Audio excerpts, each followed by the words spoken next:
So, is a recession still a Republican talking point? Let's bring in tonight's company, the host of Stacey on the Right, Stacey Washington, and former special assistant to President Trump and Newsmax contributor, Kelly Sadler. Ladies, good to see you. Stacey, I want to start with you. It's really interesting. I can't get over this. He keeps saying this is a Republican talking point. It's not going to happen. Even his own Democrats, Larry Summers, who used to serve, and obviously Clyburn, who's responsible, I would say the single greatest Democrat responsible for him being in office, is now saying we are in one. Is he? I mean, I feel like Biden's in denial. Well, but it's more than denial, because the thing that he's saying and the thing that Karine Jean-Pierre are saying from the White House podium, it doesn't match up with what Americans are experiencing. So you have Americans experiencing record prices at the pump in their rent. I recently, a place we love to go eat at, First Watch, there's a location that's really central to us.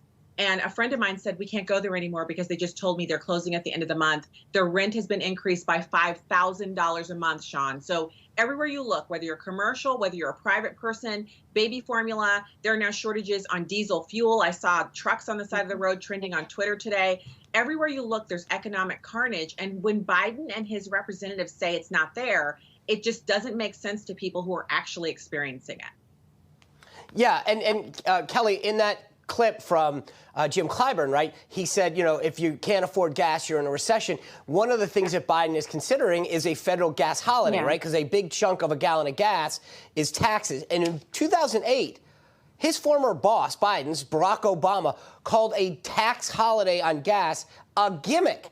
And here's the thing that I think is really beyond the gimmicky stuff about it. At the same time that Biden wants to do Build Back Better and says that we have an infrastructure problem and we need to fund infrastructure, we need to spend billions of dollars. Do you know what the gas tax funds? Highways and infrastructure projects. It funds the Highway Transportation Trust Fund. So how does he claim on one hand that he wants to fix infrastructure, build back better, and then defund the very trust fund that pays for it?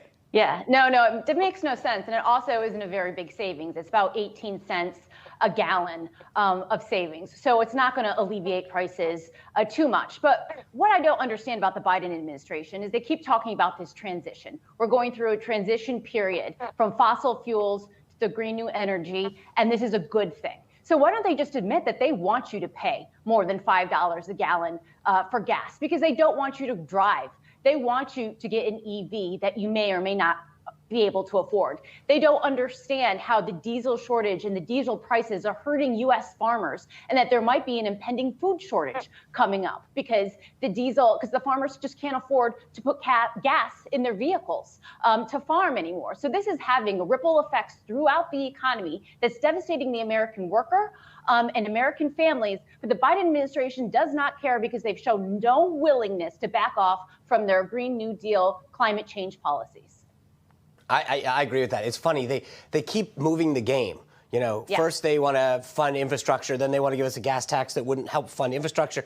Then they've got the climate agenda. So it's like, they just move the little shells around. And I know, Stacey, if you watched the show last night, we talked about the administration playing Jedi mind tricks on the press corps and acting like the stormtroopers falling for it. But sometimes the media tries to play tricks too. USA Today last week pulled 23 stories from a reporter named Gabriela Miranda. And they did this internal investigation, found that she had fabricated quotes, which I think makes you realize that these folks at the New York Times, the Washington Post, USA Today, who keep telling us about lies and facts first and democracy dying in darkness, Lily will do anything to push a narrative that they believe in.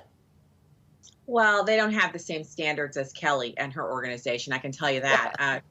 Cheryl Chumley, two of my You notice I didn't mention the Washington Times. Well, I can't let that comment pass by without calling out the people who do real journalism. So now due diligence has been executed. I can go ahead and tell you this is intentional. So do you remember all of the clips of Biden during it was the campaign, it was the run up to the campaign. Even when no one was talking about energy, he was constantly talking about shutting down our coal plants, shutting down our gas industry, we're talking about drilling and natural gas. He talked about shutting these things down, not one more new gas permit, not one more drilling permit.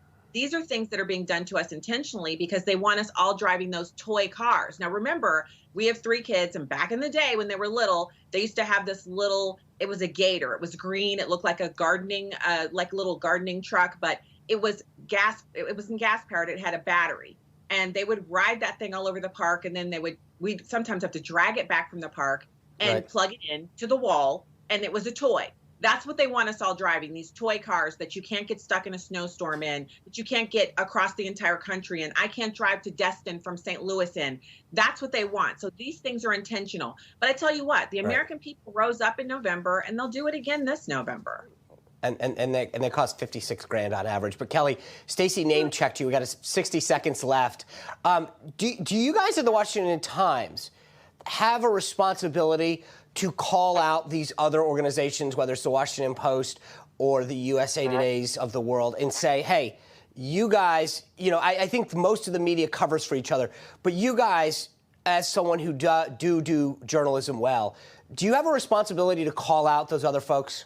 Yes, and we do. I mean, we fact-check the news media because they won't be fact-checked by the fact-checkers who are also in alliance with them. I mean, if you look at this is journalistic malpractice, but it's not the first time it's happened. Look at Rolling Stone and the Jackie gang rape story that was not true. It was fabricated. The Washington Post had a Pulitzer pulled from it because it fabricated a story about an 8-year-old boy heroin addict. Then you had Jason Blair at the New York Times who would just make up stories and put in print. It's the editor's responsibility to make sure that these stories are factual, that these people are real. But sometimes with the mainstream news media, the narrative wins out, and they want to push that narrative even if they don't have the people or the actual events to support it. You brought back some interesting names. I had forgotten about some of those. You're right, Jason Blair, the New York Times. Anyway, great conversation. Stacey, Kelly, thank you both very much. Thank you, Sean. Thanks, Sean.